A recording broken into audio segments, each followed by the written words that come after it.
Ankleshwar GIDC police સ્ટેશનમાં નોંધાયેલા સગીરાના અપહરણ સહિતના વિવિધ ગુના સંદર્ભે છેલ્લા 2 વર્ષથી નાસ્તા ફરતા આરોપીને અંકલેશ્વર જીઆઈડીસી પોલીસે તેને બિહારથી ઝડપી લીધો હતો. બનાવની મળતી માહિતી મુજબ અંકલેશ્વરમાં 2 વર્ષ પહેલા સગીરાને લગ્નની લાલચ આપીને ભગાડી ગયો હતો અને તે સંદર્ભે અંકલેશ્વર પોલીસ સ્ટેશનમાં ફરિયાદ દાખલ થઈ હતી, જેમાં 363, 366, 376 અને 376(3) અને પોસ્કોની કલમ 4(6)(12) મુજબ ગુનો દાખલ થયો હતો, જેમાં 2 વર્ષથી આરોપી શ્યામકુમાર ઉર્ફે જકાસી મંડલ, ઉંમર વર્ષ 23, રહેવાસી રજનીપુર શાબિર, ભાગલપુર, બિહારનો ભાગતો ફરતો હતો.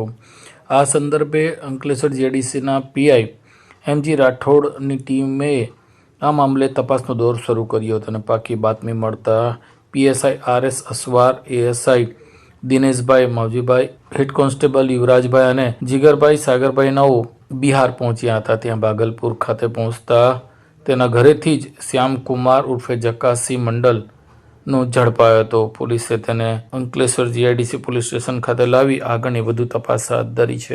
कॉल करें अभी 8733053364 पर या 9426889560 पर. हिमालय इंटरप्राइजेज, जियो मार्ट डिजिटल भरूच,